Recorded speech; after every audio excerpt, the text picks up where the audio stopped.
Number 21. Shih biting through. Below the arousing thunder. Above the clinging fire. This hexagram represents an open mouth with an obstruction between the teeth. As a result, the lips cannot meet. To bring them together, one must bite energetically through the obstacle. Since the hexagram is made up of trigrams for thunder and lightning, it indicates how obstacles are forcibly removed in nature. Energetic biting through overcomes the obstacle that prevents joining of the lips. The storm with its thunder and lightning overcomes the disturbing tension in nature. Recourse to law and penalties overcomes the disturbances of harmonious social life caused by criminals and slanderers. The theme of this hexagram is a criminal lawsuit, in contradistinction to that of Song, conflict number 6, which refers to civil suits. The judgment. Biting through has success. It is favorable to let justice be administered. When an obstacle to union arises, energetic biting through brings success. This is true in all situations. Whenever unity cannot be established, the obstruction is due to talebearers and traitors who are interfering and blocking the way. To prevent permanent injury, vigorous measures must be taken at once. Deliberate obstruction of this sort does not vanish of its own accord. Judgment and punishment are required to deter or obviate it. However, it is important to proceed in the right way. The hexagram combines Li, clarity, and Chen, excitement. Li is yielding, Chen is hard.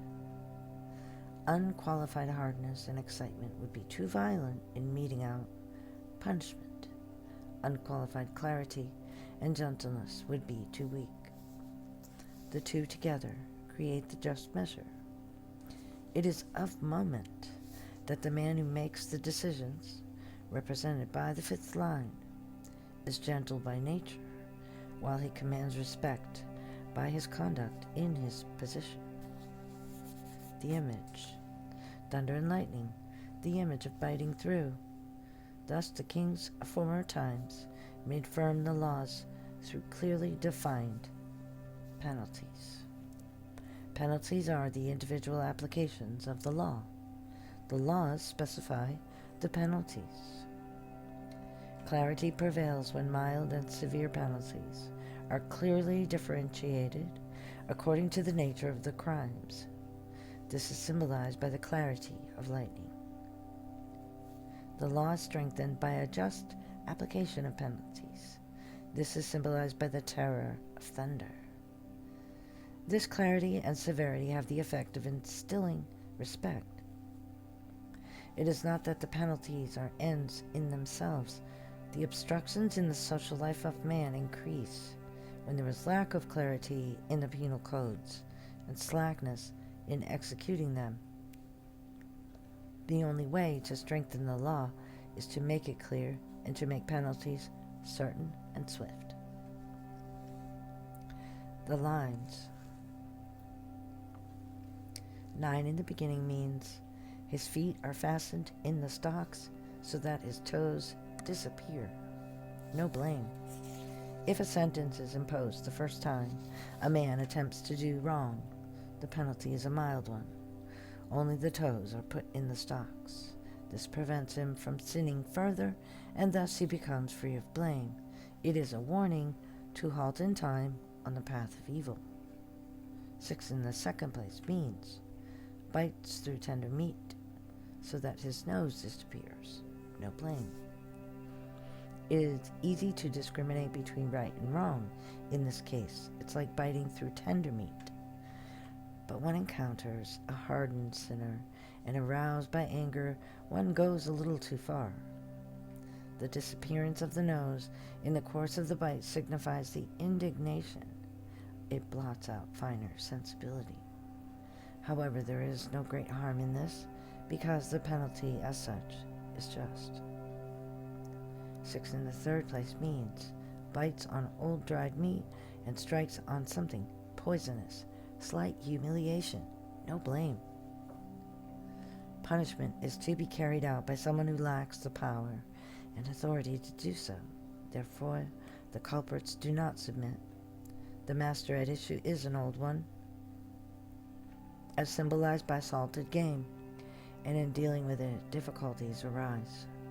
This old meat is spoiled. By taking up the problem, the punisher arouses poisonous hatred against himself, and in this way is put in a somewhat humiliating position. But since punishment was required by the time, he remains free of blame. 9 in the fourth place. Bites on dried gristly meat, receives metal arrows. It furthers one to be mindful of difficulties, to be persevering, good fortune. There are great obstacles to be overcome. Powerful opponents are to be punished. Though this is arduous, the effort succeeds. But it is necessary to be hard as metal and straight as an arrow to surmount the difficulties. If one knows these difficulties and remains persevering, he attains good fortune.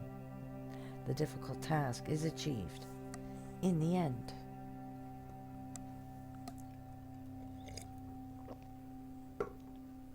Drink of water.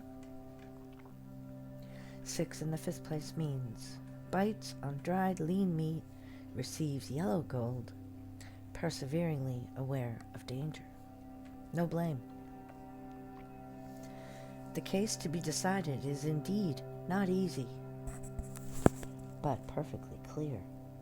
Since we naturally incline to leniency, we must make every effort to be like yellow gold, that is, as true as gold, and is impartial as yellow, the color of the middle, the mean.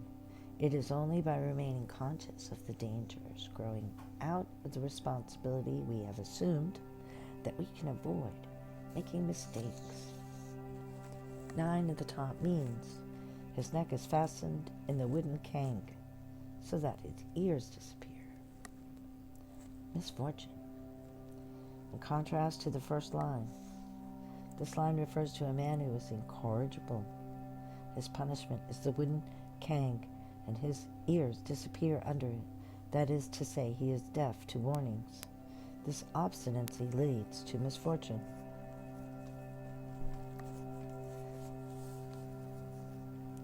It should be noted here that there is an alternative interpretation of the hexagram based on the idea above the light, the sun, below movement. In this interpretation, the hexagram symbolizes a market below, full of movement, while the sun is shining in the sky above. The allusion to meat suggests that there is a food market. Golden arrows are articles of trade. The disappearance of the nose means that vanishing of smell, that is, the person in question is not covetous. The idea of poison points to the dangers of wealth, and so on throughout. Confucius says, in regard to the 9 in the beginning in this hexagram, the inferior man is not ashamed of unkindness, and does not shrink from injustice. If no advantage beckons, he makes no effort. If he is not intimidated, he does not improve himself. But if he is made to behave correctly in small matters, he is careful in large ones. This is fortunate for the inferior man. And on the subject of the 9 at the top, Confucius says, if good does not accumulate, it is not enough to make a name for a man. If evil does not accumulate, it is not enough to destroy a man. Therefore, the inferior man thinks to himself, goodness in small things has no value, and so he neglects it. He thinks small sins do no harm, and so does not give them up. Thus his sins accumulate until they can no longer be covered up, and his guilt becomes so great that it can no longer be wiped out.